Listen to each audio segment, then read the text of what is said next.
चिड़िया का बेटा नदी पर बैठा हुआ था। तभी वहां पर कौवे का बेटा आता है।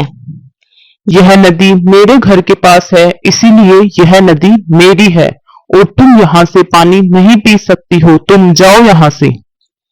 माँ कहती है कि नदी सभी की है, यहाँ सभी पानी पी सकते हैं, तो ये नदी तुम्हारी कैसे हुई? तुम ऐसे नहीं मानोगी। मैं अभी अपनी माँ को बुला कर लाता हूँ।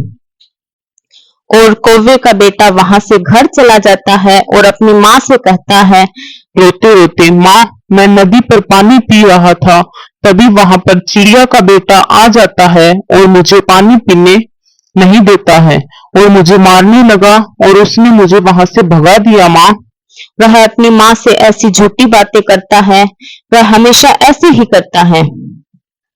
उसकी इतनी हिम्मत जो उसने मेरे बेटे को मारा और गालियां दी। तो चल मेरे साथ, मैं उसे अभी सबक सिखाती हूँ। और वह दोनों नदी पर चल पड़ते हैं। बेटा तुम यहाँ पर क्यों बैठे हो? मैं तुम्हें घर पर ढूंढ रही थी। तुम यहाँ पर क्या कर रहे हो? माँ मैं यहाँ पर पानी पी रहा था, तभी कौवे का बेटा मुझे पानी पीने से रोकने लगा और कहने लगा कि यह नदी उनकी है। इतने में कौवे की पत्नी वहां आ जाती है। चिड़िया के बेटे, अभी मैं तुम्हें बताती हूँ। तुम्हारी इतनी हिम्मत कि तुम मेरे बेटे को मारो। इतना कहकर कौवे की पत्नी चिड़िया के बेटे को मारने चल पड़ी कि तभी बीच में चिड़िया आ जाती है। रुको, क्यों मेरे बेटे को मारने चली हो? मेरे होते हुए मैं अपने बेटे को मारने नहीं दूंगी। और मेरे बेटे ने तुम्हारा क्या बिगाड़ा है? दूर हो जाओ चिड़िया, मैं आज मार दूंगी इसे। क्या बात हुई बताओ जरा। और मेरे होते हुए अगर मेरे बेटे को कुछ भी कहा तो अच्छा नहीं होगा। इतना कहते ही दोनों में तू मैं होने लगी। थोड़ी देर बाद, अब तो मैं जा रही हूँ, पर इसका बदला जरूर लूंगी।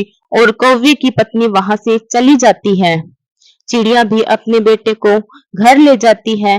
चिड़िया का बेटा, माँ मुझे माफ कर दो, यह सब मेरी वजह से ही हुआ है, मगर मैंने कुछ नहीं किया। माँ मुझे सब मालूम है बेटा, तू चिंता मत कर, सब ठीक हो जाएगा। चिड़िया का बेटा बहुत डरा हुआ था। वह अपनी माँ के साथ ही सो जाता है। कौवा, अगर मैं वहां होता तो चिड़िया को मार ही डालता। अरे चिंता मत करो, मैं चिड़िया को ऐसा सबक सिखाऊंगा, मैं उन दोनों माँ बेटों को जंगल में रहने ही नहीं दूंगा। मारना तो है जी, और उन्हें जंगल में रहने का कोई हक नहीं है। अगले दिन कौवा चिड़िया के घर जाता है और कहता है, बहन चिड़िया, मैं कल की बात से बहुत शर्मिंदा हूँ। हो सके तो तुम उन्हें माफ कर दो और बच्चों के झगड़े को बड़ों में ना ही हो तो ये अच्छा है। चिड़िया भोली थी, वह समझी कौवा सही बात कर रहा है। फिर कौवा, बहन आज हम दाना लेने साथ ही चलेंगे, मुझे पता है अच्छे दाने कहाँ पर मिलते हैं। चिड़िया उसके साथ चल पड़ी। कालू कौवा उसे जंगल में ले जाता है और धोखे से मार देता है। ले लिया बदला, हाँ ले लिया बदला। कमजोर चिड़िया, देखा मेरे परिवार से उलझना महंगा पड़ गया और अब मैं तुम्हारे बेटे को भी मार डालूंगा। इतना कहकर कौवा वहां से अपने घर चला जाता है। तोता बेटा, तुम्हारी माँ अब इस दुनिया में नहीं रही, काले कौवे ने उसे मार दिया।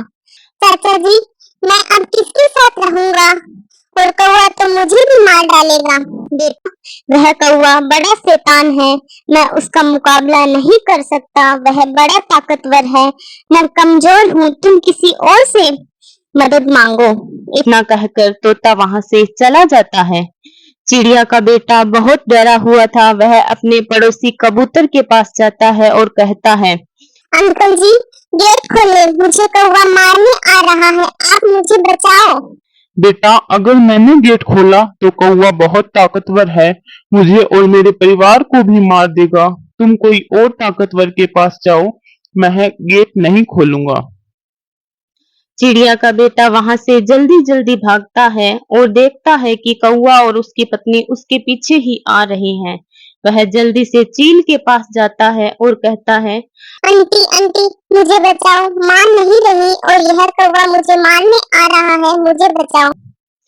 बेटा मुझे सब पता है, तुम्हारी इसमें कोई गलती नहीं है, पर कौवे ने तुम्हारी माँ को धोखे से मार दिया। अब वह तुम्हें मारना चाहता है, पर तुम चिंता मत करो, मैं तुम्हें कुछ नहीं होने दूंगी।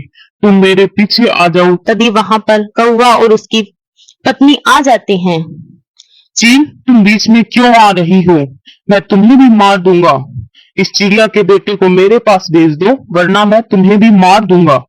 मुझे पता है कि तुमने धोखे से इसकी माँ को भी मार दिया, अब इसको मारना चाहते हो, मगर मैं ऐसा नहीं होने दूंगी।